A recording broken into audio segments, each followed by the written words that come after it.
نحمده ونصلي على رسوله الكريم اما بعد فاعوذ بالله من الشیطان الرجیم بسم اللہ الرحمن الرحیم اللہ فإنها من تقوى القلوب صدق اللہ العظیم ان اللہ وملائکته یصلون علی النبی یا ایہا الذین آمنوا صلوا علیہ وسلموا تسلیما الصلاۃ والسلام علیک یا سیدی یا رسول اللہ وعلی آلک واصحابک یا سیدی یا حبیبی یا حبیب اللہ مولاي صلی وسلم دائما ابدا علی حبیبک خیر الخلق کلہم هو الحبیب الذی ترجى شفاعته لكل حول من الاحوال مقتحم یا رب بالمصطفى بلغ مقاصدنا واغفر لنا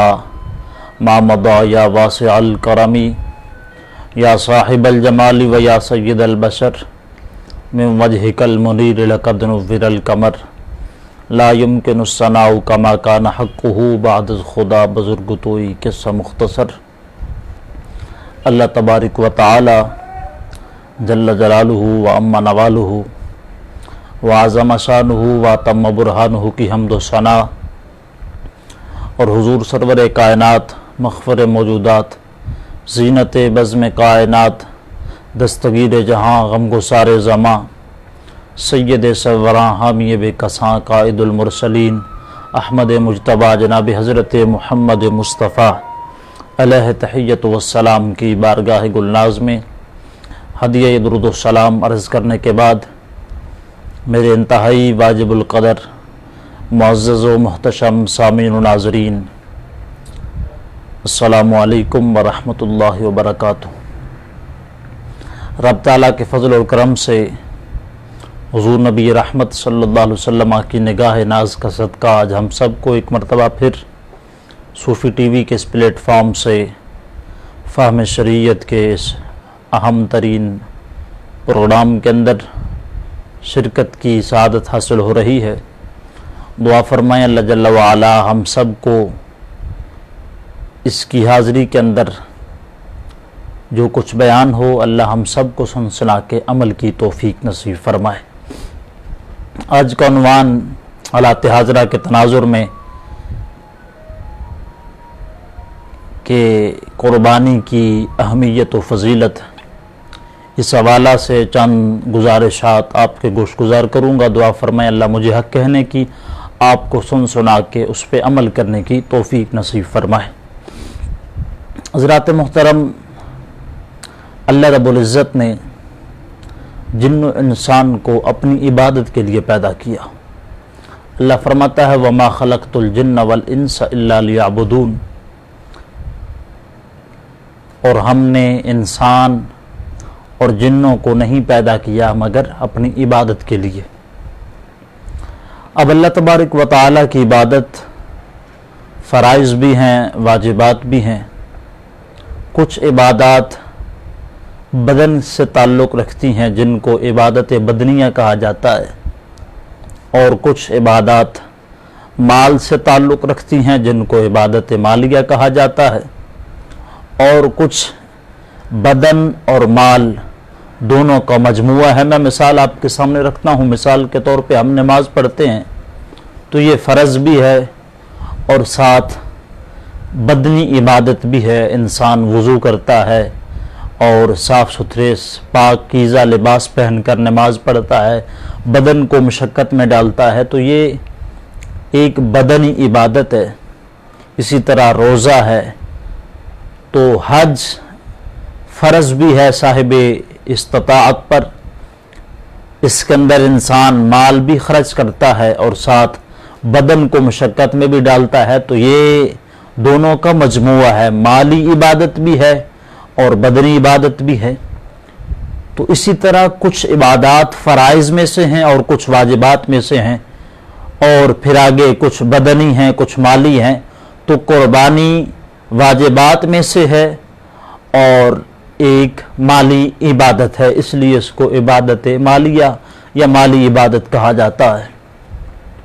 احباب ذی وقار،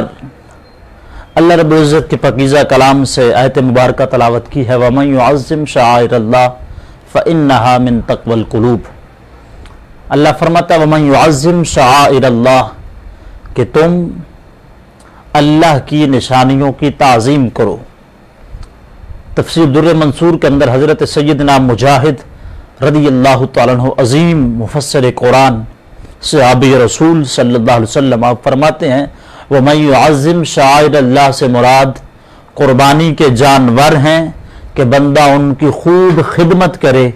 اور ان کی خوراک کا خیال رکھے اور ان کو خوب موٹا تازہ کرے۔ وَمَن يُعَظِّمْ شَعَائِرَ اللَّهِ سے مراد قربانی کے جانور ہیں۔ تو احباب ذی وقار، سب سے پہلے ہم دیکھیں کہ قربانی کب سے ہے، تاریخ قربانی کتنی پرانی ہے اور کب سے قربانیاں چلی آتی ہیں اور کس کس امت پہ قربانی واجب رہی ہے۔ تو اللہ رب العزت کے پاکیزہ کلام میں ہمیں یہ باتیں مل جاتی ہیں۔ اللہ فرماتا ہے وَلِكُلِّ أُمَّةٍ جَعَلْنَا مَنسَكًا لِيَذْكُرُوا اسْمَ اللَّهِ عَلَىٰ مَا رَزَقَهُم مِّن بَهِیمَةِ الْأَنْعَامِ، کہ ہم نے ہر امت پہ قربانی کو لازم رکھا ہے۔ وَلِكُلِّ أُمَّةٍ جَعَلْنَا مَنسَكًا لِيَذْكُرُوا اسْمَ اللَّهِ عَلَىٰ مَا رَزَقَهُم مِّن بَهِیمَةِ الْأَنْعَامِ، کہ انسان کو ہم نے جو بے زبان چوپایا عطا فرمائے رزق کی صورت میں، انسان ان کو اللہ کے نام پہ اللہ کی بارگاہ میں قربان کرے۔ تو قربانی ہر امت پہ لازم رہی، یہ بات ہم کو قرآن کے دامن سے مل گئی۔ اب ہم دیکھیں کہ تاریخ قربانی ہے کتنی پرانی، تو قرآن کے دامن میں یہ بات بھی ہمیں مل جاتی ہے تقربا قربانا فتقبل من احدهما ولم يتقبل من الاخر قال لاقتلنك قال انما يتقبل الله من المتقين۔ میں فقط اشارہ دے کے آگے گزروں گا چونکہ وقت کو ہم نے ملوز خاطر رکھنا ہے۔ یہاں پہ اولین قربانی کا ذکر ہے، اذ تقربا قربانا فتقبل من احدهما ولم يتقبل من الاخر، کہ جب دونوں نے اللہ کی راہ میں قربانیاں دیں تو ایک کی قربانی کو اللہ نے قبول فرما لیا اور دوسری کی قربانی کو رد کر دیا گیا۔ اب اشارہ میں آپ کو دے دیتا ہوں کہ اس سے مراد کیا ہے۔ اس سے مراد یہ ہے کہ انسان جب اس کائنات میں آیا، حضرت آدم علیہ السلام تشریف لے کے آئے، تو انسان کی تخلیق کے ساتھ جب حضرت آدم علیہ السلام کے ہاں اولاد پیدا ہوئی حابیل اور قابیل، تو ان دونوں میں جھگڑا ہوا، اور وہ تفصیل ہے کہ ہر جب پیدائش ہوتی تو ایک لڑکا اور ایک لڑکی پیدا ہوتی حضرت آدم علیہ السلام کے ہاں، تو پھر دستور یہ بنایا جاتا کہ اس ایک لڑکے کے ساتھ جو لڑکی پیدا ہوئی اس کا دوسرے لڑکے سے نکاح کیا جاتا، اور جو اس کے ساتھ پیدا ہوئی اس کا پہلے لڑکے سے نکاح کیا جاتا۔ تو حضرت حابیل علیہ السلام کے ساتھ جو لڑکی پیدا ہوئی وہ زیادہ خوبصورت نہیں تھی، اور قابیل کے ساتھ جو پیدا ہوئی وہ زیادہ خوبصورت تھی۔ تو قابیل کا تقاضا یہ تھا کہ میں اپنے ساتھ پیدا ہونے والی کے ساتھ نکاح کروں گا۔ تو یہ جھگڑا ہوا اور پھر قربانیاں پیش کی گئیں، تو اللہ رب العزت نے حضرت حابیل علیہ السلام کی قربانی کو اپنے دربار میں قبول فرما لیا۔ تو یہ ایک تاریخ قربانی کی ابتدا ہے کہ قربانی آغاز سے چلی آئی ہے، اور یہ بات بھی ثابت ہو گئی کہ ہر امت پہ، ہر قوم پہ، ہر نبی کی امت پہ قربانی لازم رہی ہے۔ ہاں قربانیوں کا انداز مختلف رہا، بعض پہ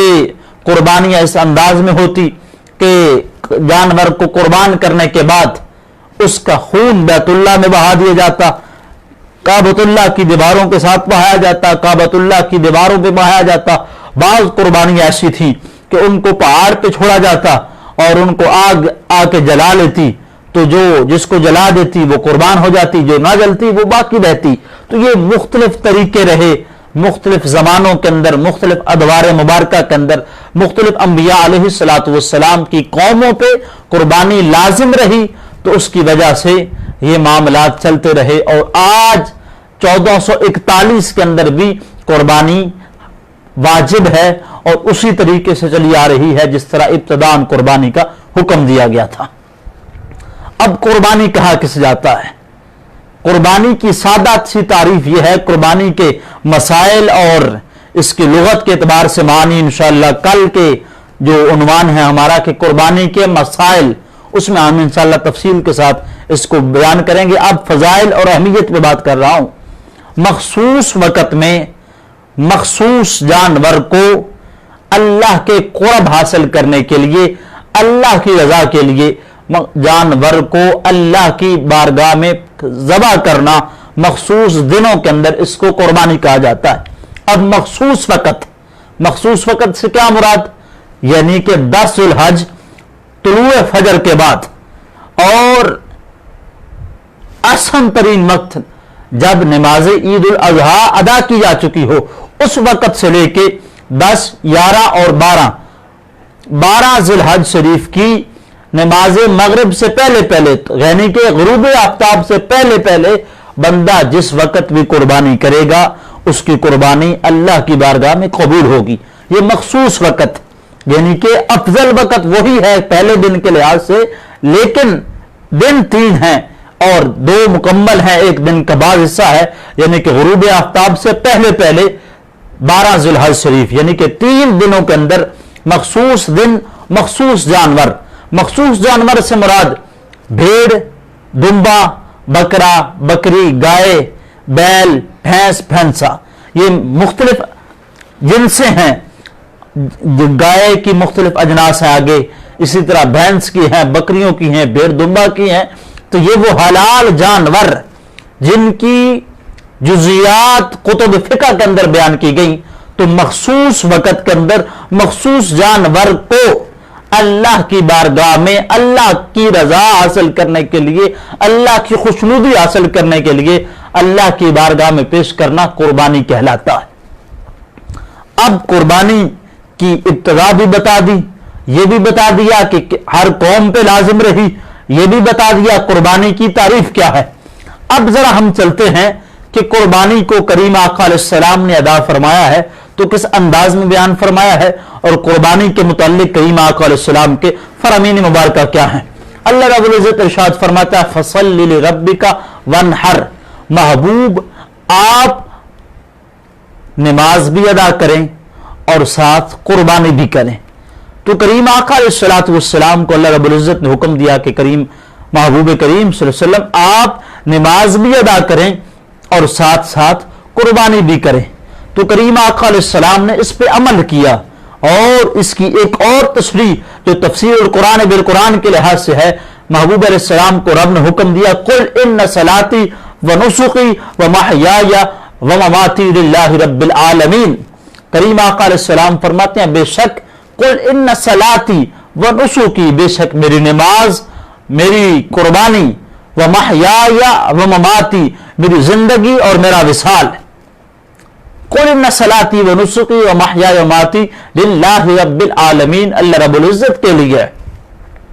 تو یہ کریم آقا علیہ السلام کی قربانی کو جو رب نے حکم دیا وہ بھی بیان کر دیا گیا. اور جب کریم آقا علیہ السلام کو رب نے فرمایا کہ محبوب آپ اپنی زبان مقدس سے اعلان فرما دیں، تو کریم آقا علیہ السلام نے وہ فرمایا، تو وہ بھی قرآن کے دامن کے اندر موجود ہے.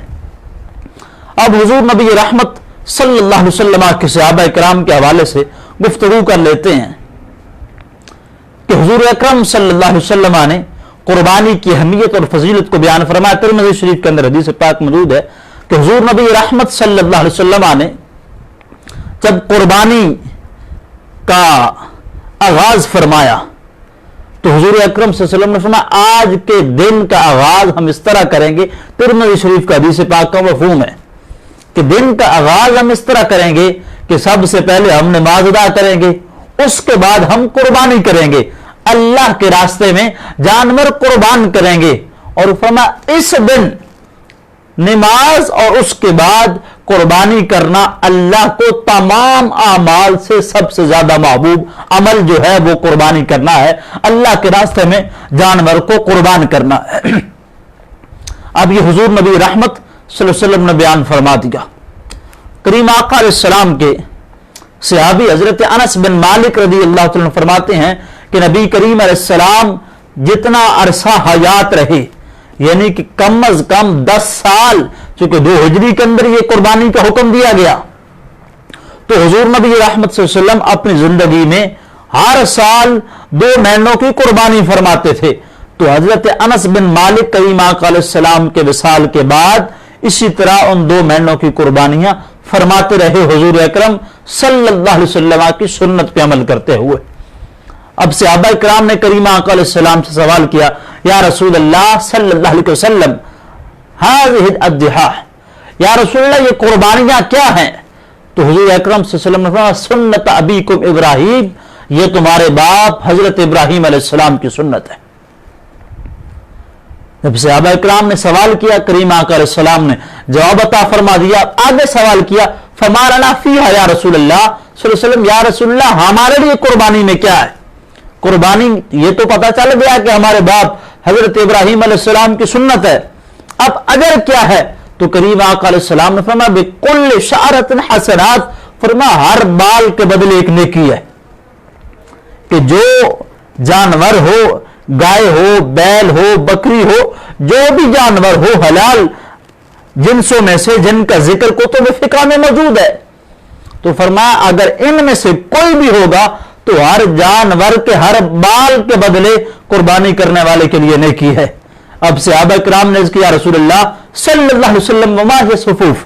یا رسول اللہ اون کے بارے میں کیا حکم ہے؟ اب بھیڑ دمہ ان کی اون ہے، ان کے بال نہیں۔ تو کریم آقا علیہ السلام نے فرمایا صفوف بکل شعرۃ حسنات، فرمایا جس طرح جانور بالوں والا ہو تو اس کے ہر بال کا بدلے میں نے کیا ہے، فرمایا اسی طرح اون کے ہر ذرے اور ہر بال کے بدلے میں ایک نیکی اللہ رب العزت تمہیں عطا فرمائے گا۔ اب یہ جانور جو ہم اللہ کے راستے میں قربان کرتے ہیں تو یہ اللہ کی بارگاہ میں پہنچتے ہیں، تو کیا پہنچتا ہے اللہ کی بارگاہ میں؟ اللہ فرماتا لن ينال اللہ لحومها ولا دماؤها ولكن يناله التقوى منكم، فرمایا کہ تحقیق رب تک نہ تمہارا گوشت پہنچتا ہے نہ خون پہنچتا ہے لیکن تقوی پہنچتا ہے۔ تو احباب ذی وقار ہے، قربانی کی اہمیت و فضیلت میں سب سے بنیادی چیز جو ہے بیان کی گئی وہ یہ ہے کہ انسان کا دل کیا ہے، دل اللہ کی رضا ہے یا دنیا کی نمود و نمائش ہے۔ اگر اللہ کی رضا مقصد تو یہ قربانی یقیناً قابل تحسین ہے، اگر دنیا کی نمود و نمائش مقصود ہے تو پھر قربانی کا کوئی فائدہ نہیں، کیونکہ نہ رب تک گوشت پہنچتا ہے نہ خون پہنچتا ہے، تقوی پہنچتا ہے، دل کے اندر اخلاص کتنا ہے۔ اب اگر دل میں خلوص نہیں ہے، دل کے اندر بات یہ ہے دنیا میں واہ واہ ہو، اتنے جانور قربان کیے، اتنے کروڑ اتنے لاکھوں کی قربانیاں کر دی، دنیا بلے بلے کرے تو پھر تو کچھ نہیں ہوگا۔ اور دوسری طرف ایک غریب مفلس بندہ ہے جس کے پاس قربانی کے لیے جانور نہیں، پیسے نہیں، لیکن دل اس کا اتنا صاف ہے، وہ ہمیشہ دعا کرتا ہے اللہ نے مجھے رزق دیا ہوتا تو میں جانور خرید کے اللہ کے راستے میں قربان کرتا، تو وہ قربانی نہ کرنے کے باوجود اللہ اس کو ویسے ہی قربانی کے ثواب عطا فرماتے، کیونکہ انما الاعمال بالنیات، اعمال کا دار و مدار نیتوں پر ہے۔ تو اب ایک طرف قربانی کرنے والا ہے اس کو کچھ نہ ملے، اور دوسری طرف قربانی جو کر رہا ہے نہیں کر رہا اس کو قربانی کا ثواب عطا فرما دیا جائے، تو اس سے یہ بات ثابت ہوتی ہے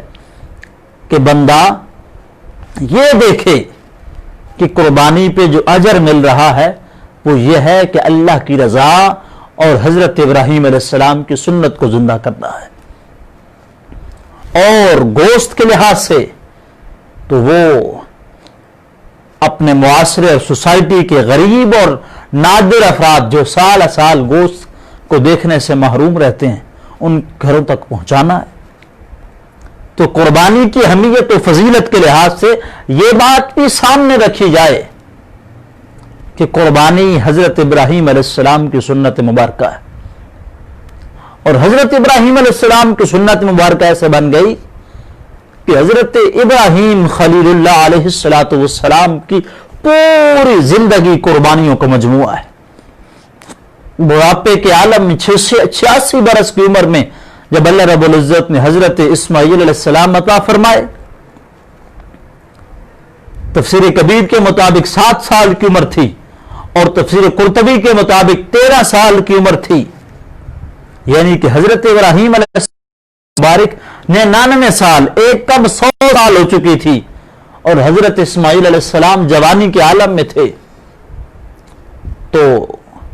رب تعالیٰ نے پھر نئے آزمائش، نئے امتحان کا ذکر فرما دیا کہ اپنی سب سے پیاری چیز اللہ کی بارگاہ میں قربان کر دو۔ 8 ذی الحج کی رات کو یہ خواب آیا، اس کو ترویہ کہتے ہیں، غور و فکر کرنا۔ حضرت ابراہیم علیہ السلام 8 کے دن کو سوچتے رہے کہ یہ کیا معاملہ ہے، پھر 9 ذی الحج شریف کی رات کو پھر یہی خواب آیا، اس کو عرفہ کہا جاتا ہے، پہچان لینا۔ حضرت ابراہیم علیہ السلام نے پہچان لیا یقیناً حکم رب کی طرف سے ہے۔ پھر 10 ذی الحج شریف کی رات کو خواب آیا، تو اگلے دن جب 10 ذی الحج شریف کا دن آیا تو اس خواب کو پورا کرنے کے لیے اسماعیل علیہ السلام کو ساتھ لے کے چل پڑے۔ اس کو یوم نحر کہتے ہیں، قربانی کا دن۔ تو جب چلے، شیطان نے مختلف ہیلے استعمال فرمائے، مختلف ہیلے بہانے کر کے حضرت ہاجرہ سلام اللہ علیہ کے پاس آیا، حضرت اسماعیل علیہ السلام کے پاس گیا، بالآخر حضرت ابراہیم علیہ السلام کے پاس گیا کہ تم یہ کیا کرنے جا رہے ہو؟ تو حضرت ابراہیم علیہ السلام نے پہچان لیا، تو فرمایا الیک عنی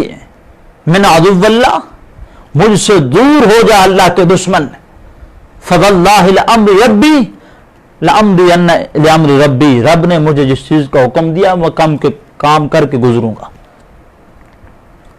اور جب اللہ کی بارگاہ میں قربان کرنے کر لے گئے مقام منا پر، تو وہاں پہ جا کے سے کہا فلما بلغ معه السعی قال یا بنی انی ارى فی المنام انی اذبحک فانظر ماذا ترى، فرمایا بیٹے میں نے تجھے آج رات کو اللہ کی بارگاہ میں خواب میں نے دیکھا ہے کہ میں تجھے ذبح کر رہا ہوں، اللہ کی بارگاہ میں اللہ کا قرب پانے کے لیے تجھے ذبح کر رہا ہوں۔ فی المنام انی اذبحک فانظر ماذا ترى، بتا بیٹے تو کیا کہتا ہے؟ قال یا ابت افعل ما تؤمر ستجدنی انشاء اللہ من الصابرین، فرمایا ابا جان جو آپ نے دیکھا ہے، جو آپ کو حکم ہے آپ کر گزریے، رب نے چاہا تو آپ مجھے صبر کرنے والا پائیں گے۔ فلما اسلم وتلہ للجبین ونادیناہ ان یا ابراہیم قد صدقت الرؤیا انا کذلک نجزی المحسنین ان ھذا لہو البلاء المبین وفدیناہ بذبح عظیم۔ تو یہ پورا قربانی کا تفصیل کے ساتھ ذکر ہے کہ حضرت ابراہیم علیہ السلام نے ان کو لٹایا کیسے، پھر جب چھری چلائی اس وقت حضرت جبرائیل امین علیہ السلام تشریف لائے اور آپ نے فرمایا اللہ اکبر اللہ اکبر، حضرت اسماعیل علیہ السلام بولے لا الہ الا اللہ واللہ اکبر، تو پھر حضرت ابراہیم علیہ السلام نے پڑھا اللہ اکبر وللہ الحمد۔ تو یہ ایام تشریق کی تصویر بن گئی، اور قربانی اور ذی الحج شریف کے ابتدائی 10 دنوں میں روزوں کے علاوہ جو محبوب ترین عمل ہے اللہ کی بارگاہ میں وہ اس تسبیح کا وظیفہ ہے۔ تو احباب ذی وقار، اس لیے قربانی اور قربانی کے ساتھ اخلاص یہ انتہائی ضروری ہے۔ بس اس بات کی ضرورت ہے کہ انسان اپنا دل اور اپنی نیت صاف رکھے، اور اس فلسفے قربانی سے ہمیں یہ سبق بھی ملتا ہے کہ اگر بیٹا ماں باپ کا فرما بردار ہو تو رب تعالیٰ اس کو مرتبہ بھی بڑا عطا فرماتا ہے۔ حضرت اسماعیل علیہ السلام نے فرما برداری کی، اللہ نے مقام نبوت عطا فرما دیا، اور پھر آگے ان کی اولاد سے ہمارے کریم آقا علیہ السلام دنیا میں تشریف لائے۔ تو اس لیے علامہ اقبال نے کہا تھا نا، یہ فیضان نظر تھا یا مکتب کی کرامت، سکھائے کس نے اسماعیل کو آداب فرزندی۔ تو احباب ذی وقار، قربانی تو کرنی ہی ہے، لیکن قربانی کے ساتھ اپنے نفس کو بھی قربان کرنا یہ اس سے بڑی قربانی ہے۔ دعا فرمائے اللہ رب العزت ہم سب کو قرآن و سنت کے مطابق اپنی نیتوں کو درست رکھ کے یہ عظیم فریضہ ادا کرنے کی توفیق نصیب فرمائے۔ آمین۔ وآخر دعوانا ان الحمد للہ رب العالمین۔